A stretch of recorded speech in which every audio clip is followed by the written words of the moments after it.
ang lahat ng mga itinatago namin sa aming pagkatao. Hayaan po na kami ay pumaling sa pamamagitan ng iyong mga salita, Panginoon. At dalangin namin, Ama, na kami rin po ay magkaroon ng grateful heart. Sa kabila po ng aming mga pinakamasa, Panginoon, matutunan din po nila kung sino talaga ang pinagmumulan ng aming kagagawa. Sa ipang lahat ng kapurihan at salamat sa pangalan ni Jesus, pangalan ng Ama, ng Anak at ng Espiritu Santo. Amen. Kung kayo po ay may dalang Bible, mga kapatid, kayo po ay aking inahiyahan na ito po ay buksan sa unang pagbasa po ng ating darating na Gospel. Let's take our reading to the book of Kings, chapter 5, verse 1 to 19. 2 Kings, chapter 5, 1 to 19. Aklat ng ikalawang hari, chapter 5, verse 1 to 19. Sa Syria ay may isang pinuno ng hukbo na labis na kinalulog na ng hari pagkat malakang siya. Makapangyarihan at pinapagpabayan ni Yahweh, kaya laging nagtatagumpay ang Syria. Ngunit siya ay ketongin, siya ay sinaaman. Minsan, ang mga taga-Syria ay nakabilihag ng isang babaeng Israelita. Ginawa nila itong katulong ng asawa ni Naaman. Sinabi nito sa kanyang Panginoon, kung ang asawa niyo ay lalapit sa propeta sa Samaria, tiyak na gagaling siya. Ang sinabi ng Israelita ay sinabi ng babae kay Naaman. Nagpunta naman ito sa hari, pinalita ang sinabi ng utusan ng kanyang asawa. Sinabi naman ng hari, pumunta ka at papadalang kita ng sulat sa hari ng Israel. Lumakad niya si Naaman. May dala siyang 30,000 pukol na pilak, 6,000 perasong ito, at 10 magagarang kasuotan. Dala rin niya ang sulat para sa hari ng Israel. Anong sulat? Mahal na hari ng Joram. Ang may dala nito ay si Naaman na aking lingkod. Ipinapakiusap kong pagalingin mo ang kanyang ketong. Nang mabasa ito ng hari ng Israel, ginahak niya ang kanyang kasuotan at sinabi, ako ba'y Diyos na maaaring pumatay at bumuhay? Bakit sa akin niya pinapunta ang taong ito para pagalingin sa kanyang sakit? Baka naman humahanap lang siya ng dahilan para magdigmaan kayo. Nang mabalitaan ni Eliseo ang ginawa ng hari, ipinasabi niya, bakit niyo gagahakin ang inyong kasuotan? Sa akin niya siya papuntahin para malaman nila na may isang propeta sa Israel. Ipinasabi nga ni Haring Joram kay Naaman na hanapin ito si Eliseo. Kaya't sumakay ito sa kanyang karwahe at nagpunta kay Eliseo, kasama ang marami niyang kawal na kabayuhan. Ipinasabi sa kanya ni Eliseo, pumunta ka sa ilog Jordan, lumubog ka ng 7 beses at mananaulit sa dati ang iyong katawan. Gagaling ang iyong ketong. Nang marinig ang sinabi ni Eliseo, nagalit si Naaman at padabog na umalis. Sinabi niya, akala ko pa na may sasalubungin niya ako. Tatayo siya ng tuwid, tatawagan ng Diyos ng si Yahweh sa ilog Jordan at itatapat sa akin ang kanyang mga kamay upang ako'y tumaling. Bakit doon pa niya ako pasisisirin? Bakit hindi sa alinman sa mga ilog ng Damasco tulad ng Abana at ng Karkar? Hindi ba't mas malinis yun kaysa alinmang tubig sa Israel? Siguro na mas madali akong gagaling kung doon ako manliligo at galit na galit siyang tumilis. Lumapit sa kanya ang kanyang mga katulong at sinabi, Panginoon, hindi ba't gagawin niyo kahit mahirap pa yan ang ipapagawa sa inyo ng propeta? Gaano pa yan pinaghuhugas lang kayo para luminis? Kaya't nang mapag-isip-isip ito ni Naaman, lumusong siya sa ilog Jordan at tumubog ng 7 tubig. Tulad ng sinabi ni Eliseo na nauli sa dati ang kanyang katawan at tuminis ang kanyang balat tulad ng balat ng sanggol. Si Naaman at ang kanyang mga kasama ay nagbalik kay Eliseo. Sinabi niya, ngayon napatunayan kung walang ibang Diyos sa ibabaw ng lupa, kundi ang Diyos ng Israel. Narito, pagdamutan niya itong maliit kong nakayanan. Nung sinabi ni Eliseo, buhay si Yahweh, ang Diyos na aking pinaglilingkuran, hindi ako tumatanggap kahit ano. Pinilit siya ni Naaman, ngunit nagpakapangitang siya. Dahil dito sinabi ni Naaman, kung ayaw niyo itong tanggapin, maaari po bang kargahan namin ng lupa ang dalawang kabayo? Mula ngayon, hindi na ako maghahandog sa ibang Diyos, maliban kay Yahweh. At sana ay patawarin niya ako sa gagawin ko. Kasi pupunta ang aking hari sa Rimon upang sumamba. Isasama niya ako at kasama rin luluhod. Sana ay patawarin ako ni Yahweh sa aking pagluhod sa templo ng Rimon. Sinabi sa kanya ni Eliseo, yumaon ka ng kayapa. Mga minamahal kong magulang at kapatid, ito po ang mga salita ng Diyos. Praise the Lord, palakpakan po natin ang kanyang salita. Pwede na po kayo magsiupo sa presensya ng Panginoon. Brother Rocky, pwede bang parang mas malinaw kasi ito eh. Mas gusto ko yan. Tayo ba'y makikinig muli mga kapatid ng isang magandang kasaysayan po sa Bible. Ang leprosy, mga kapatid ko kay Kristo, yan po yung sakit na kinatatakutan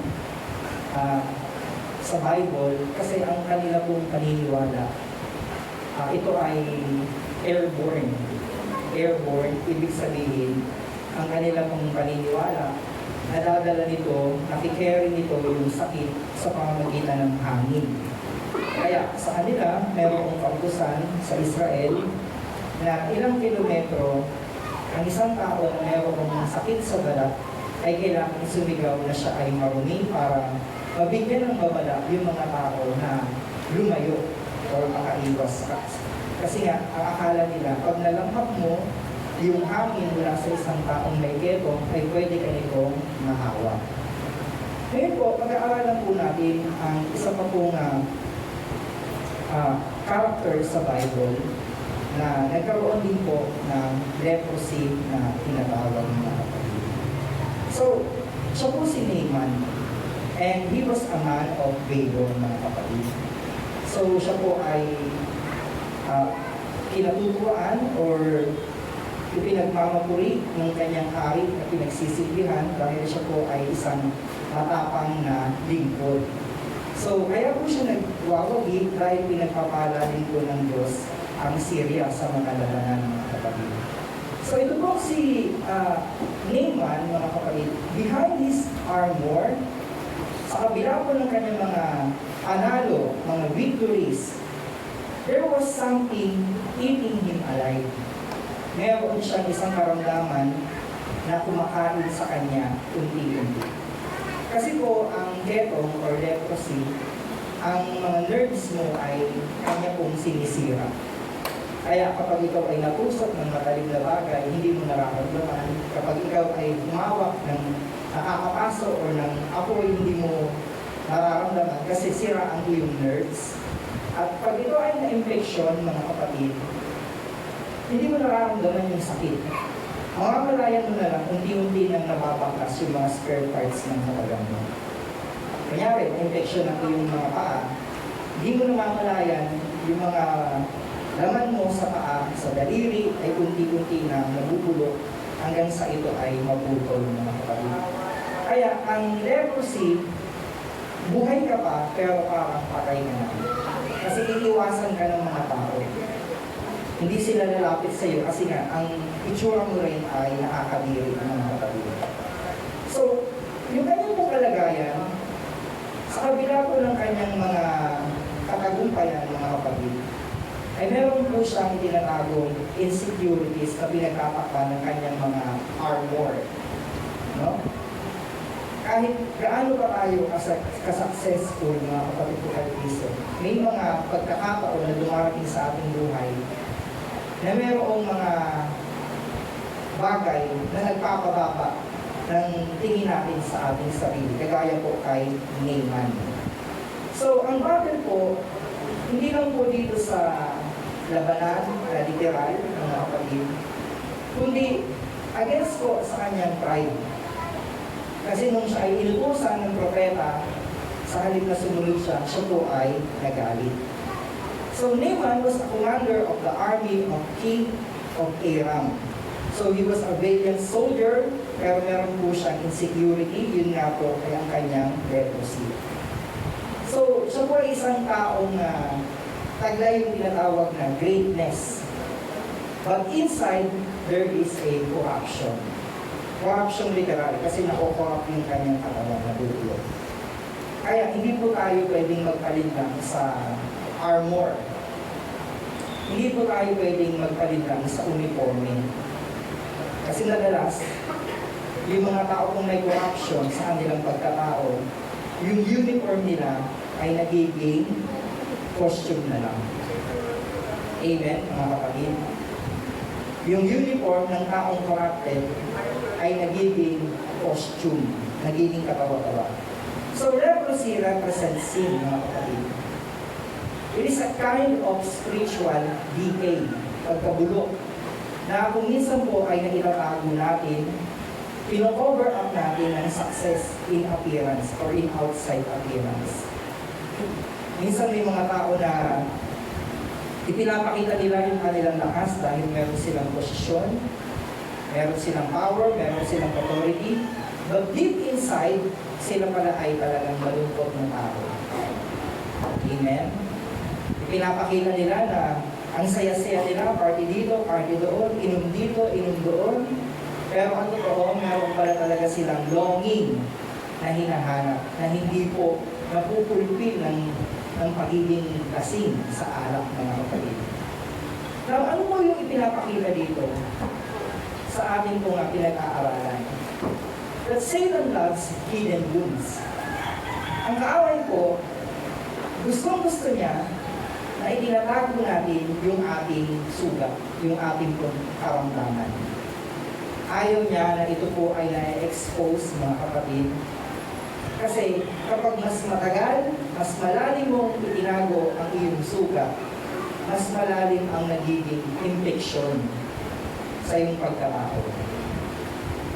Kaya may mga tao na wala pa nung pagkabata nila, bit-bit nila yung mga tinatawag na childhood trauma.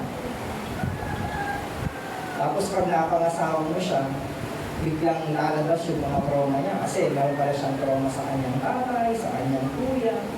Tapos yung napangasawa, yun yung kawawa kasi siya yung sasalo lahat ng mga trauma. Amen? Kasi nga po, hindi siya na-address.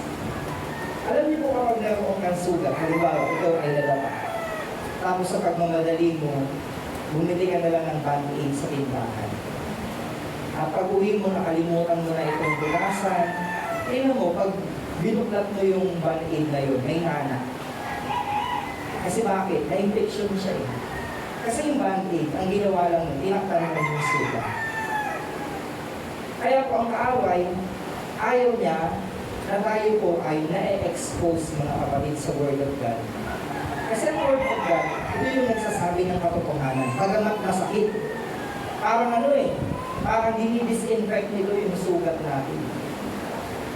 Parang, di ba kapag may sugat ka, lalagyan ng alcohol, talagang masakit. Pero ito yung dapat para mamatay yung mga mikrobyo, mga kapatid. So, ang ayaw ko ng kaaway ay yung na-expose tayo at naladala po tayo sa kaliwanagan. Kaya nga, ang daming mga pumipigil sa'yo minsan. Minsan, pupunta ka na lang, biglang mag-aaway pa kayo. Minsan, a-attend ka na lang, may bibili pa. Diba? Minsan, gano'n ako eh, pag mag-deliver, kung kailan tapos na ako mag-deliver, kailangan magpahinga na ako, mag-prepare na ako kasi may outreach pa ako, bigla namang mag-catch up yung mga pa-deliver. Ako, bahala nga kayo, kanina nag-deliver ako, hindi ko nagsipag-check. Sabi ko, bukas na lang, bahala kayo, kung bigla pa kayo, magtusok kayo. Kaya wala na silang magawa, nag-aantay sila hanggang bukas, mga kapatid. Kasi, ayaw ng kaaway na may mga makakapakinig ng salita ng Diyos. Ayaw niya na yung mga tao ay naliliwanagan. Now, dito po ay meron pong isang lingkod na Israelite. Ang sabi po dito, minsan, ang mga taga-Syria ay nakabilang ng isang babaeng Israelita. Ginawa nila itong katulong ng asawa nila, Naaman. Sinabi nito sa kanyang Panginoon, kung ang asawa niyo po ilalapit sa propeta ng Samaria, tsak na gagaling siya. So So, sabi ng babae, if only your master would see the prophet in Samaria, he would cure him from his leprosy. Alam niyo po, yung batang babae niyo ay ginamit po na instrumento para si Naaman ay gumaling.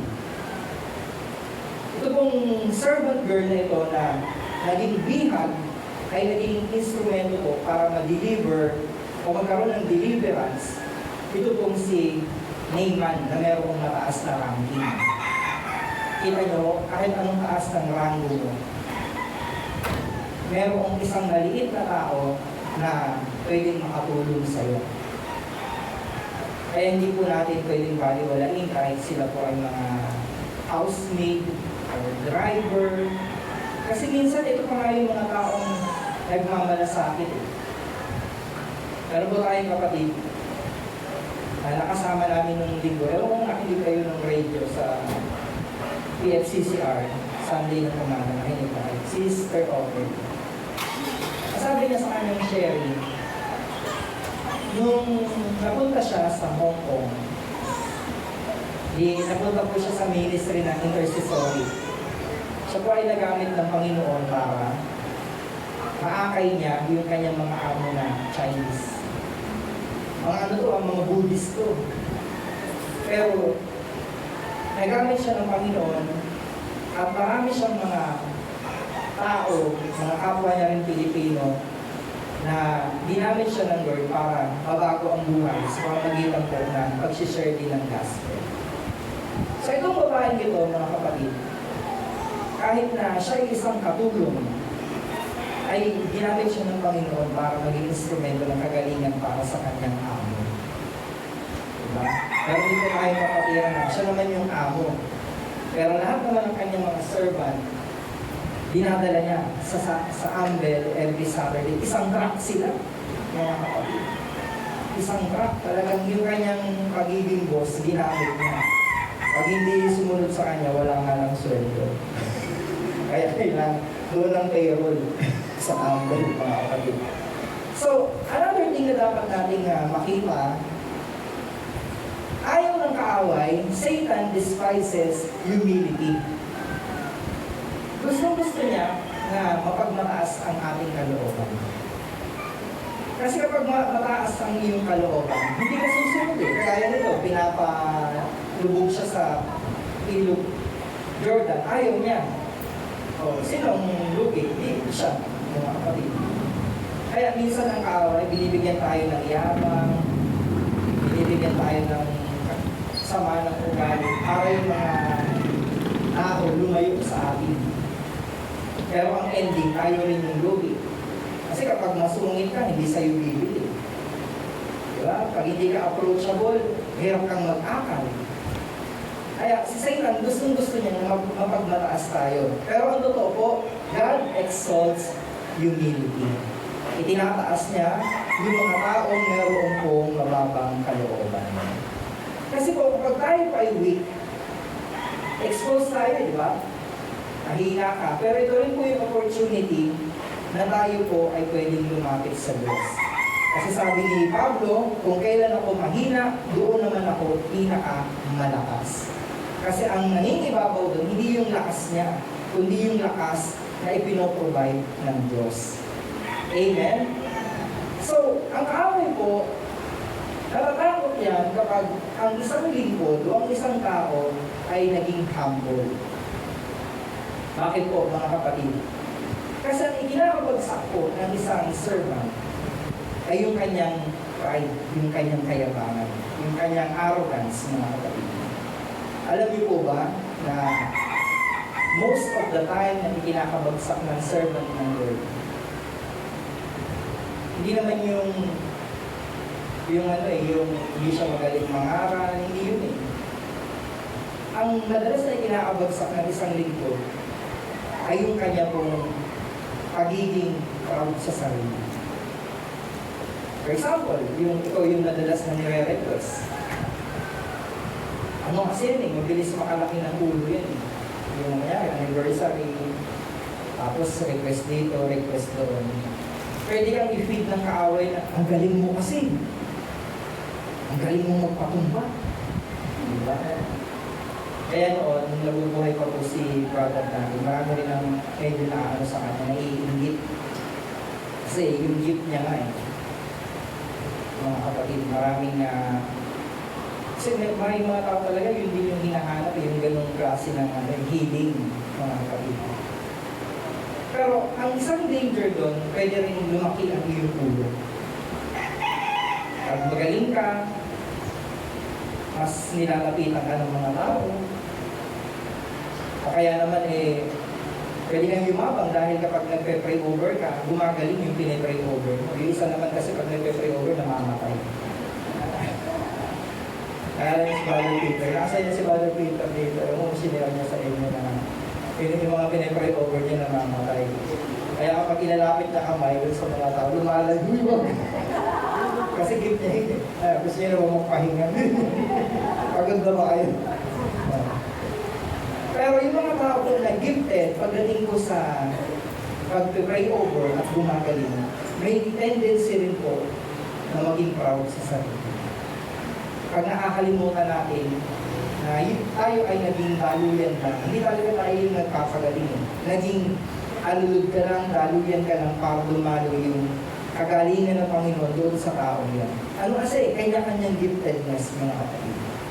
Now, sabi po dito sa verse 5, sabihin po natin, at lumarad nga si Naaman na may dala siya ang 30,000 putol na pilak, 6,000 pirasong ginto at 10 magagarang kasuotan. Nung lumapit siya, pinapunta siya ng hari para lumapit kay Eliseo. He brought the wrong weapons, mga kapatid. Kasi po, bakit? Wala namang kinalaman yung pilak, yung magarang kasuotan, yung 30,000 kawal sa kanyang karamdaman. Diba? Para nung pandemic lang imbis na ang dumami yung mga healthcare na equipment, kaya yung mga tao na may kinalaman sa health assistance, ang dumami pulis. Although gets naman natin yun na sila yung magpapacify, diba, may kaguluhan. Pero dapat ang mas dumami nun, yung mga may kinalaman sa healthcare facilities, mga kapatid. So Naaman brings silvers, gold, and fine clothes, mga kapatid. Akala niya kasi, pabibili ng kanyang pilak, yung kanya pong karamdaman, o yung kagalingan sa kanyang karamdaman. Katulad din po sa atin, akala natin material things ang makapagbibigay sa atin ng totoong kaligayahan. Yung pala hindi. Maraming mga kabataan, akala nila pag may iPhone na sila, sasaya na sila. Biglang nung lumabas yung bago, parang feeling nila napag-iwanan na naman. Diba? Buti na lang ako, wala akong pressure sa cellphone. Wala akong talaga sa cellphone. Basta sa akin, kumitinda-tinda okay. Basta nagagamit ko pa sa pag-browse, okay lang sa akin. Hindi ako masyadong pihikan sa cellphone. Yun lang sa motor nga lang. Parang kanya-kanya kasi ng di ba? So, akala ni Naaman ay mabibili ng kanyang pilak, ng kanyang ginto at magarang na suotan, yung kagalingan. So, yun po yung number 1 na deception ng kaaway sa atin. Kino-convince tayo ng kaaway na masusuklayan natin yung God's favor niya sa pamamagitan po ng ating mga ginagawa, ng ating performance, o ng kung ano pa mga religious rituals or sacrifices. Parang ganito, okay lang, huwag ka na maglingkod, nagbibigay ka naman. Huwag ka na pumatin, nagpikapo ka naman, ipadala mo naman. Alam niyo po yung kwento ni Brother Mike dati na merong isang lalaki na sabi niya, pagpalarin mo lang ako, El Shaddai, nag-iika po ako sa iyo every Saturday. Tapos, ang kanya pong covenant seed ay halagang 150. 150 pesos. Tapos, the next Saturday, pinagpala siya ng Diyos, nakapag-ika po siya ng 1.5. So, ibig sabihin, pinagpala siya. Tapos, sumunod, ang naika po niya na ay 10,500. hanggang naging 15,000, hanggang lumaki ng lumaki. Tapos, nung pinagpala na yung kanyang negosyo, mga kapatid, nag-iika po na siya ng 100,000. Dahil sobrang busy niya na sa kanyang bigasan, dahil marami nang bumibili sa kanya, ang ginawa niya, pinadala niya na lang sa kanyang tauhan. Ikaw na lang ang magbigay kay Brother Mike ng aking pera. Kasi, at least nagbigay ako kahit di na ako umatin kasi busy na ako. Alam niyo po, simula nun, bumagsak yung kanyang negosyo. Kasi akala niya, okay lang na, kasi ang covenant niya, siya magbibigay, siya mag-aabot. Tapos nung yumaman na siya, nag-uutos na lang siya ng ibang tao.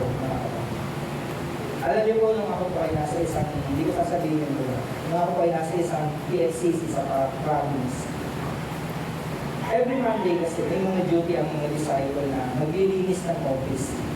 Ako, bilang assistant head, tsaka yung head, nakahira po kami sa office ngayon. Pwede naman kami maglinis. Kaso, kasi yun parang yun talaga yung, kumbaga sa dito sa Maynila, ang namin yung magtabas ng damo, di ba? Nag-duty kami, nagkatabas kami ng damo, minsan na nagbubuhat ng upuan. Sa province naman, maglilinis ng office. Pero may mga preacher na medyo hindi sila pumupunta. Ang ginagawa nila, nag-uutos na lang sila ng boy para yun yung maglinis ng office. Okay lang naman sa head ko. Pero ang kasi, ang punto doon, hindi naman yung talaga yung linis eh. Ang punto kasi doon, yung pagsunod. Diba? It's na namin yun na kaya mong mag-hire ng tao na maglilinis. Pero ang usapan kasi, yung duty mo bilang isang lingkod na nagpapasakop sa ministry. Kaya yun po isang deception ng kaaway sa atin, mga kapatid. Nakakala natin, masusuklian natin ng mga bagay na meron tayo, yung favor na ibibigay ko ng Diyos. Which is, kung gugustuhin niya, libre niya namang ipinagkakaloob sa atin. So, deliverance is not for sale.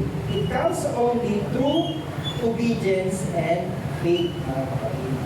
Sabi nga po ng book of Zechariah, chapter 4, verse 6, sinabi sa akin ng anghel ni Yahweh, ipinapasabi niya na makapangyarihan sa lahat, ang tagumpay ay hindi makakamit sa pamamagitan ng lakas ng hukbo o sariling kapangyarihan, kundi sa pamamagitan ng aking Espiritu. Not by might, nor by power, but by the Spirit of the Lord. Yung po ang sabi ng book of Zechariah. Nasabi ko dito sa verse 10, ipinapasabi sa kanya ni Eliseo, pumunta ka sa ilog Jordan, lumubog ka ng 7 beses at nananauli sa labi ang iyong katawan at gagaling ang iyong keto. So go and wash yourself 7 times in the Jordan River and your flesh will be restored. Pero alam niyo po kung ano ang naging reaction ni Naaman? He becomes so very angry. Nagalit siya. Ano ba nakakagalit dun sa ilubog mo ang sarili mo sa ilog Jordan? Na para maintindihan nyo, mga kapatid, yung Jordan River kasi, ipagpalagay natin na para siyang floodway. Hindi siya, parang sabihin natin, Laguna Lake, hindi ganun kalinaw yung tubig. Parang medyo maputik, parang medyo may amoy. Tapos, sabi niya, bakit hindi na lang ako ipadala doon sa Habana or sa Carpar? Mas malinis-linis naman yung tubig doon, parang Boracay o kaya parang Palawan. Pero ang issue kasi doon, kung bakit nagalit si Naaman, hindi naman yung hindi yung klase ng tubig. Ang ikinagalit niya, hindi siya nilabas ni Propeta Eliseo. Parang nagsugo lang si Eliseo ng kanyang assistant, si Gehazi, na sabihin mo sa kanya, lumubog siya ng 7 ulit sa ilog Jordan, gagaling na siya. Kasi ang expectation ni Naaman, lalabas si Eliseo, itataas ang kanyang mga kamay, kumbaga, haharapin siya ng may merong VIP treatment. Pero hindi.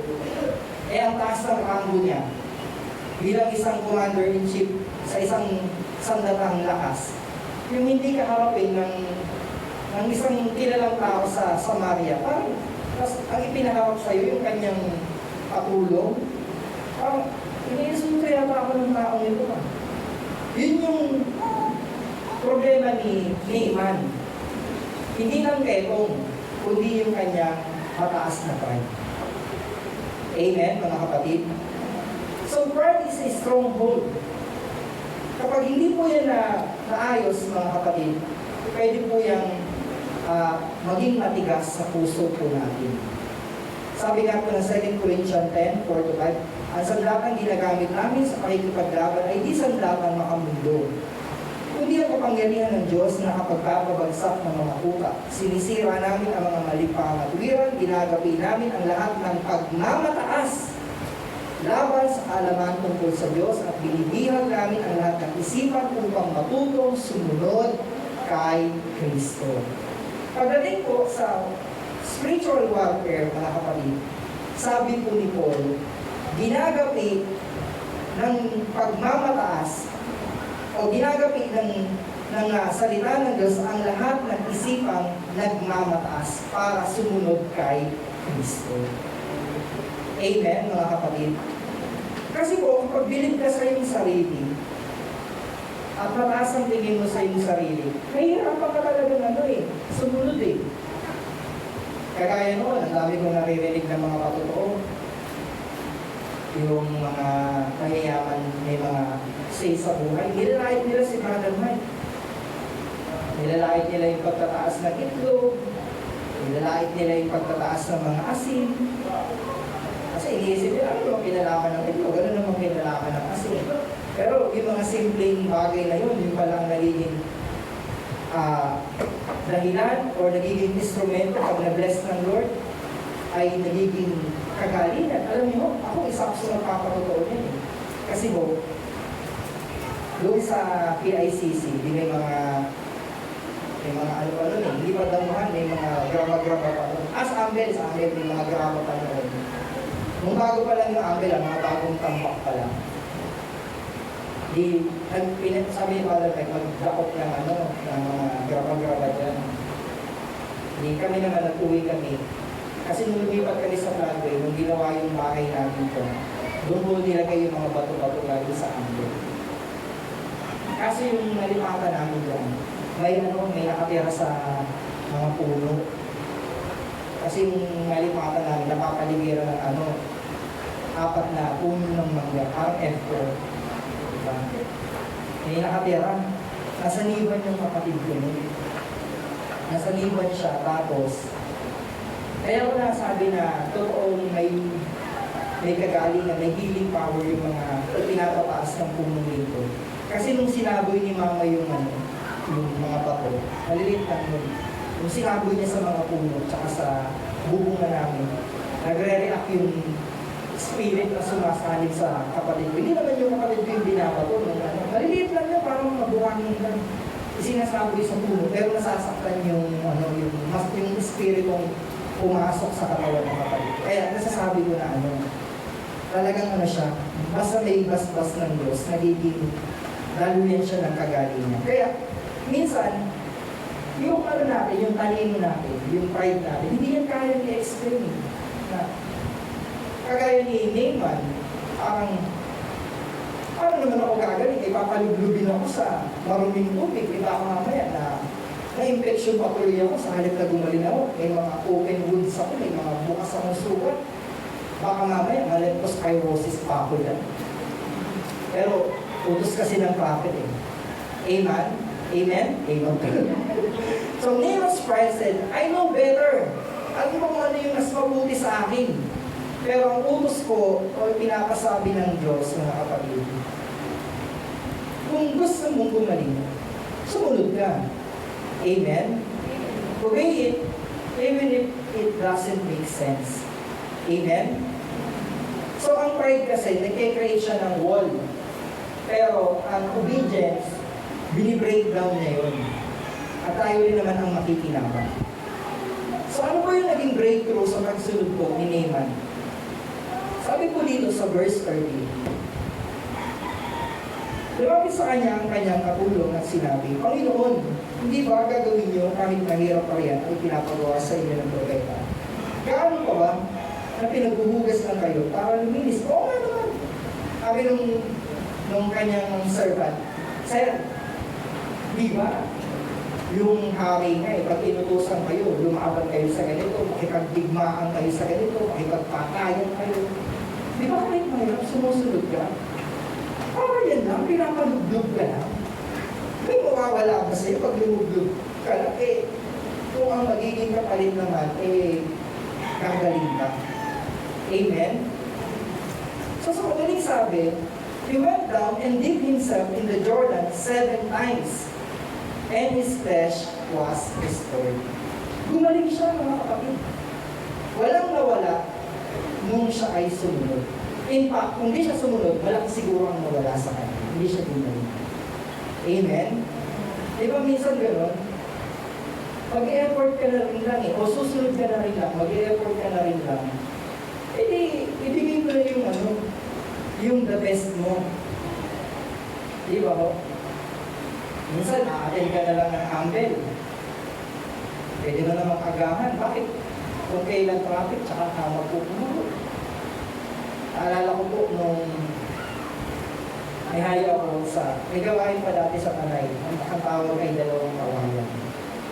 Hindi ko alam kung bakit dalawa, samantalang 3 naman yung nandun. Kasi ang tawag sa sitio nila, dalawang kawayan. Umuulan. Ang lakas ng ulan. Tinatamad ako. Kasi yung lugar nila, bundok talaga. Tapos, madilim. Kasi sitio nga tapos ang hayo pa nun, 6 to 9. 6 to 9. Sabi ko, 8 naman ang doktor doon eh. Ang lakas pa ng ulan, tinapagod ako. Kasi baka kung nangalan yung hayo ko ma-report pa ako na dito. Ang dali sabi, pinuntahan ko, kaso late na ako. Pagdating ko, kinakanta ng give thanks. Sabi ko, give thanks 4:45 pa lang naman, di ba? Di napapakamot ako. Ngayon, lumabas si Archie. Ano ba si Archie? Yung Rachel. Nag-talk na siya. Sabi ko, bakit ikaw nag-talk? Ako naka-assign. Hindi, kala nila walang Rachel na dapat yun. Kasi anong oras na ako na yung pumasok. Sabi niya, sabi ko, gano'n. Tapos, wala lang, sabi ang kasamotor ko, nagpahatid pa sa akin sa binungon sa lupang bihira at ginawa ko lang akong driver. Pag naalala ko, natatawa na rin. Parang inabangan niya rin talaga. Sabi ko, sa loob ko lang. Kasi, pumunta ka rin lang naman, date ka pa pumunta, unahan ka tuloy. Kaya, pag may mga gawain, lalo ngayon, nagka-abay the nomenclature. I'll make it sure ako lagi ang una Kasi baka mamaya pinapunta ako ng ng-deployment itong mission order ko, sino ba na sa akin? Parang gano'n lang ibig ko sabihin. Mag-effort ka na rin lang naman. I-ano mo na. I-lubos-lubosin mo na. Di ba? Kagaya nito, 7 times siyang pinalulubog sa ilog Morgan, mga kapatid. Sa Bible kasi, ang ibig sabihin ng 7 means completeness, perfect. Pwede kang ibig sabihin, pag di ka lumubog ng 7 ulit, hindi makukumpleto yung kagalingan. Parang gano'n. So, Naaman had to go down 7 times. Nakakari ng ginagamot sa kanya, hindi lang physical, kundi pati spiritual. Amen? Ano yung mga bagay na tinatanggal sa kanya? Pwedeng sa unang lubog, yung pride. Pangalawang lubog, ang hinuhugasan sa kanya, yung arrogance.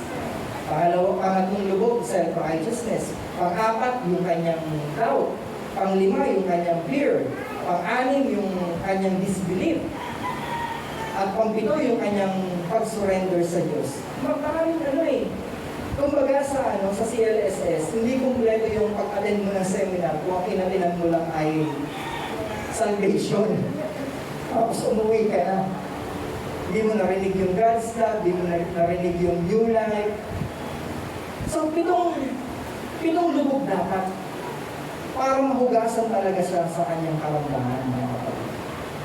Alam niyo sa Bible, may mga command talaga na involve yung numbers. Halimbawa, sabi ni Lord kay Peter, Peter, do you love me? Opo, mahal ko po kayo. Then feed my sheep. Tapos maya, Pedro, mahal ba talaga ako? Opo, alam niyo mahal ko kayo. Alagaan mo ang aking karon. Tapos maya, Pedro, mahal ko ba talaga ako? Lord, nalungkot na siya. Alam niyo, mahal ko kayo. Bakit niyo tinatanong ng paulit-ulit? Alam niyo kung bakit 3 times? Kasi 3 times niya hindi dinay si Lord na. Diba? Alam, naniniguro lang si Lord. Tapos meron din sa Book of Kings, chapter 13, 14 to 19, babasahin ko pa.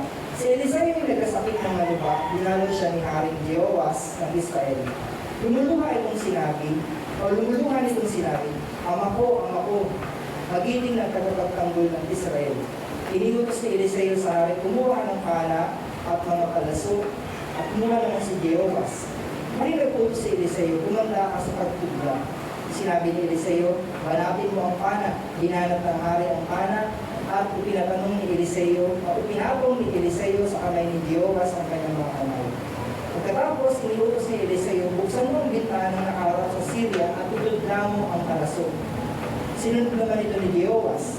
Sinabi ni Eliseo, yan ang palaso ng tagumpay ni Yahweh laban sa mga taga-Syria. Lalabanan mo sila sa akin hanggang sa sila ay malito. Ngayon, kumuha ka muli ng mga palaso at itudla mo sa lupa. Sumunod si Jehoas 3 beses siyang tumudla sa lupa. Dahil dito, nagalit sa kanya si Eliseo. Bakit 3 beses ka lamang tumudla? Sana'y 5 o 6 para lubusan mong nalupig ang Syria. Ibig sabihin ni Eliseo,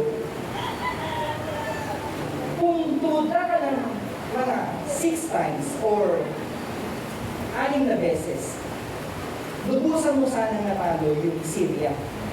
Pero dahil 3 beses ka lang pumana, 3 beses ka lang mananalo, hindi mo pa rin matatalo ang Syria. Kaya, pag sinabi ko sa atin na lumubog ng 7 ulit, sumunod po tayo mga kapatid. Amen? Deliverance is not partial when obedience is complete. Amen po? Kasi kapag hindi po tayo fully committed, nasasayang po ang ating effort.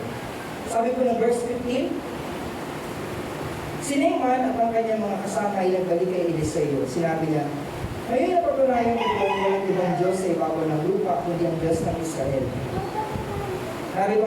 Narito, pagdamutan niyo itong maliit kong kakayanan.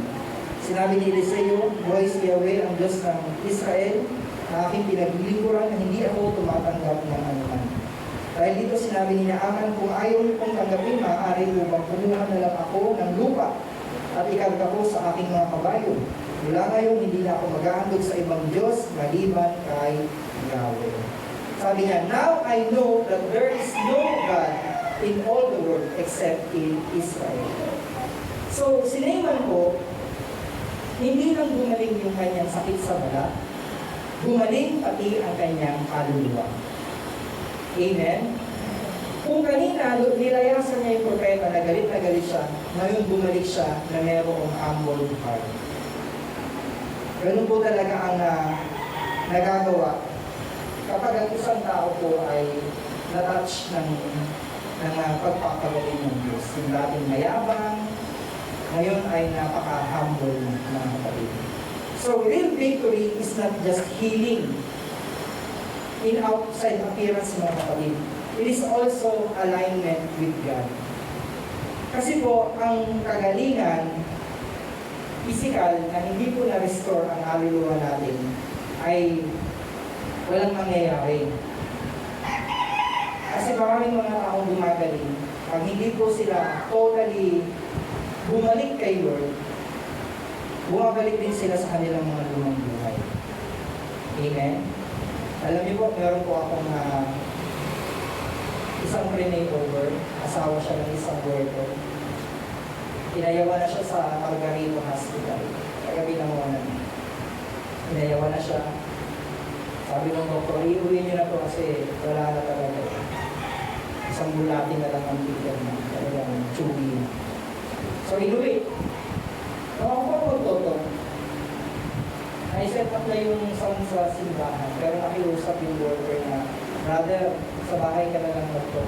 Kasi, makiusap na asawa ko para maka-attend siya. Gusto na kasi umatid kasi ang daming nakakabit sa katawan mo. So, sa bahay na lang. So, madaling sabi, niligpit tuloy yung mga gamit para ilagay mo sa venue, sa bahay ng worker. So, nandun na yung mga kapatid, nag-iiyak ka na, kapatid ng asawa niya. Pare sila mag-asawa, may problem sila.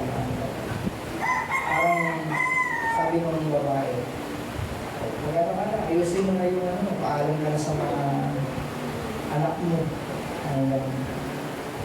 So sabi ko, sis, kasi nung nakita ko itsura, parang talaga parang sa loob-loob mo. Gagaling ko ba ito? Parang, green na siya Green na parang hope na paya. Tapos, hindi na siya nakakadumi, hindi na siya nakakain. Talagang maghihintay na lang ng death talaga. Kaya sabi, kasi gumaling lang siya, maglilingkod siya. Pwede over namin after kumagto. Tapos, pinulasan ko ng langis. Alam mo, nang pumasok, sinata ko ng kapatid ng asawa. Nakadumi lang, ang dami lang nilabas. Tapos, madaling sabi, nakaano siya naka-recover siya. Tapos umaten ilang beses. Sabi ko sa dapat tumarin niya yung covenant niya na maglilingkod siya kasi kaya in-extend ng Diyos yung buhay niya. Kasi yun ang sabi niya, maglilingkod siya. Umaten lang mga ilang beses lang, tapos mga kayo nagtoto, parang di ba naman ako, di ba kasi pinasabi niya, i-approach niya ako, pasalamatan niya ako. Hindi naman lang ako parang batiin na tapos sa loob-loob, di ba ako natatanda? Bakit gano'n? And, nagmumotor-motor lang siya, dumataan lang siya doon sa simbahan, hindi siya makinig. Nung may sakit siya, ang sabi niya, nagpapilulog siya. Alam niyo, gumaling siya mga ilang buwan yun. After 3 months or 4 months, biglang namatay. Hindi na ako nagulat.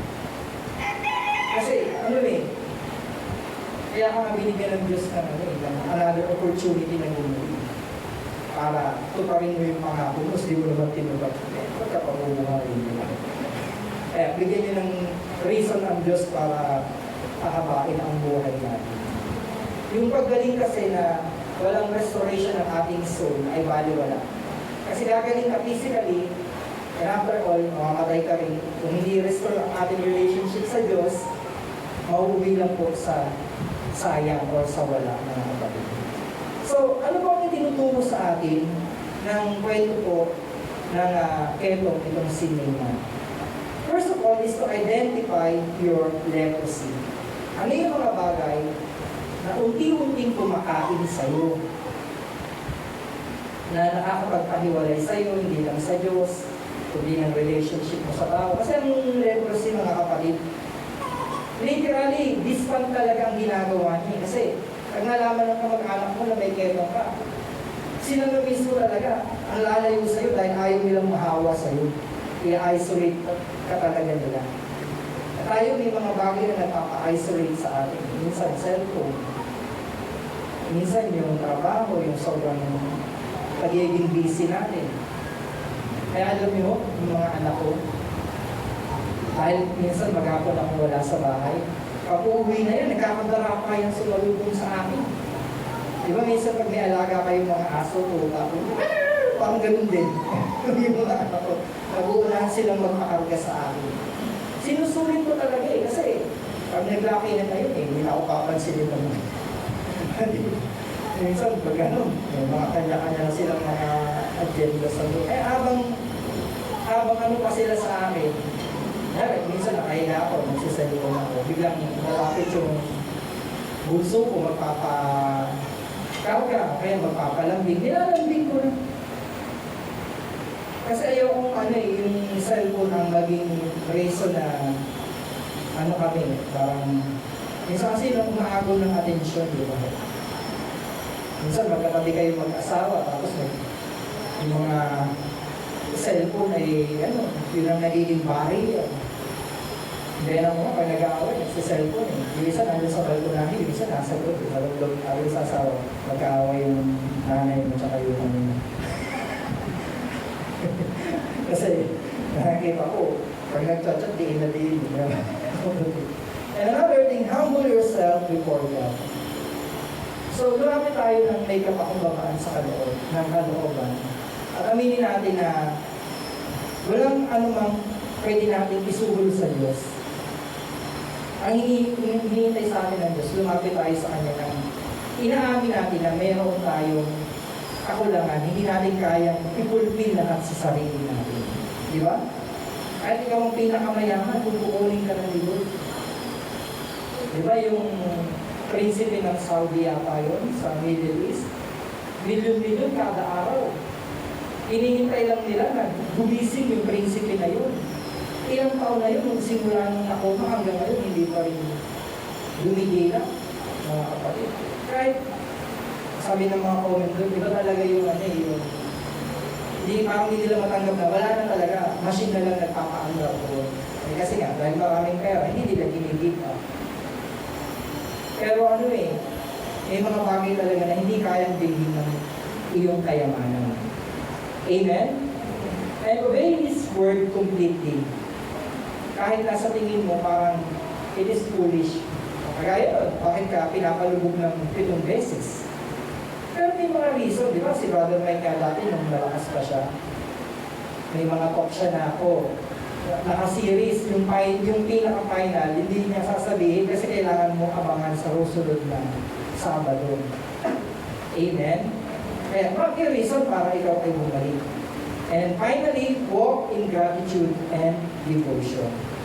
Hindi porket gumaling ka na, hindi ka na babalik.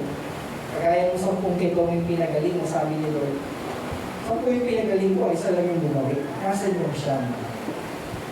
So, pag pinagaling po tayo ng Panginoon, ibig sabihin, may purpose pa siya sa buhay natin. Maaaring gagamitin ka niya bilang isang buhay na patotoo at bilang inspirasyon sa mga taong makakapamilya. Amen? Tayo pa magsitayo sa presensya ng Panginoon. Aming Diyos, maraming salamat. Hindi mo lang kami nire-restore physically, kundi spiritually, pinapadaloy mo ang iyong kagalingan sa amin. Alam namin walang mahirap sa iyo, Panginoon. Hallelujah.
Bawat araw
Panginoon, sa panibago na naman kaalaman, wisdom na ibinahagi mo sa amin.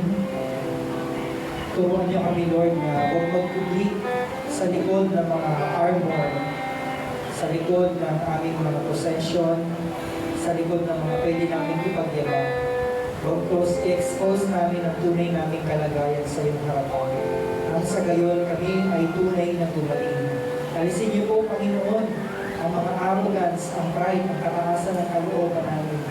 Kagaya ni Naaman, Panginoon, dahil kapag kami ay talagang sumunod sa iyo at may pananampalataya, walang mawawala sa aming bagkos, maghihimala ka pa sa aming mga buhay. Patuloy niyo pong pagpalain, Lord, ang gawain po sa sitio Panginoon ng ito. Patuloy na i-bless lahat ng dumadalo at ang aming mga kapatid na ngayon pa lamang po nakapakinig sa iyong gawain. Ano man po ang kanilang hihingin sa hapong ito, Panginoon. Alam namin, Lord, na ngayon pa lamang po ay may ginagawa ka na sa kanilang mga buhay. Bless niyo rin po ang lahat ng dumalo. Ano man po ang kanilang mga pangangailangan. Ano man po ang kanilang mga kalalagayan. Walang imposible, Panginoon, pagdating sa iyong kapangyarihan. Ano man po ang nararamdaman namin karamdaman sa aming mga katawan, Lord. Kagaya po ni Naaman, kung kami po ay magbababa ng aming pride, alam namin na kami ay gagaling hindi lang physically, but emotionally and spiritually. Pagpalain niyo po ang aking mga kapatid na naman ang kanilang mga kahilingan, prayer request sa hapon ito. Ang lahat ng ito, Panginoon, ay aming inaangkin na inyo nang tutuguin sa pangalan ni Jesus. Ito po ang aming samot dalangin sa ngalan ng Ama, ng Anak at ng Espiritu Santo. Amen. Pagpalain tayong lahat ni Yahweh El Shaddai. Let us all give thanks with a grateful heart.